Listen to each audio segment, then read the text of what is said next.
What if I told you one of the most controversial Need for Speed games was also one of the most misleading game ever released? This is the story of how Need for Speed Most Wanted 2005 create a legacy, but how Need for Speed Most Wanted 2012 almost destroyed it. Before we talk about NFS Most Wanted 2012, we need to understand what came before. Back in 2005, EA Games and EA Black Box released a game that redefined the street racing games forever. A gripping blacklist system, an iconic villain like Razor, and the legendary BMW M3 GTR. NFS Most Wanted wasn't just a game, it was an experience. So, when fans heard that a new Most Wanted game was coming, their expectations were high. In 2012, Electronic Arts handed over the franchise to Criterion Games, the studio behind the Burnout Paradise.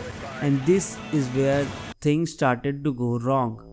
The name Most Wanted was reused, but the game had nothing to do with the original.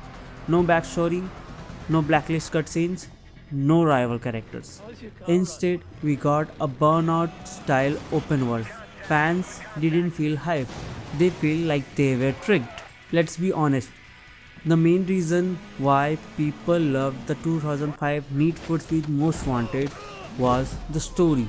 You had motivation, you had revenge, and you had progression system. But in 2012, you just drove. There was no emotional connection, no purpose.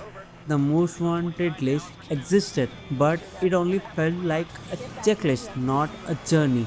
And that one thing killed the core identity of the game. So this is where the real backlash began.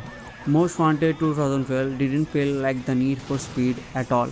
It basically felt more like the Burnout Paradise 2. Instant car access, no real progression system. The game was more focused upon the crashes and you had an arcade handling physics. But don't get me wrong, the Burnout is an amazing game, but you basically market the game as a most wanted game, the Need for Speed Most Wanted in 2005, which was the one of the most iconic game of all time, and the fans immediately noticed it. In most racing games, you start small and build your way up, but here you can find superior cars just sitting around the map. Within minutes, you could drive a Lamborghini. No grind, no reward, no satisfaction. This completely broke the sense of progression. For a game that is called the Most Wanted, this was one of the huge problems. We had no progression system at all. The multiplayer was good, but not good enough.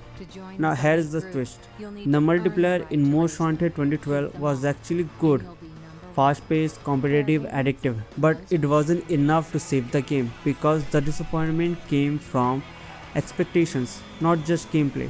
Fans didn't just want the fun racer, they wanted the true successor of Most Wanted 2005, and the Most Wanted 2012 failed to deliver it.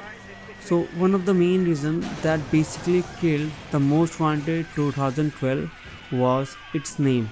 Every single player compared it to the Most Wanted 2005 and Carbon, and in that comparison 2012 simply couldn't complete. It lacks story depth, memorable characters, meaningful progression system, and emotional stakes that were present in Need for Speed Most Wanted 2005 and in Carbon. And once that comparison started, there was no going back. So was it actually a bad game? No. The truth is, Most Wanted 2012 was actually a good game, but it was a bad Most Wanted game. Need for Speed Most Wanted 2012 was fast, visually impressive, and fun in multiplayer, but it was a terrible Most Wanted game, and that difference is exactly why it is so hated. So why is Most Wanted 2012 considered one of the most hated Need for Speed games of all time? It isn't because it was broken or it was boring, but because it promised something it never delivered. It was the name of a legend without carrying its souls. If this game was released with a different name, would you have loved it instead? Let me know in the comments, and if you want more deep dive into Need for Speed stories, just hit the subscribe button.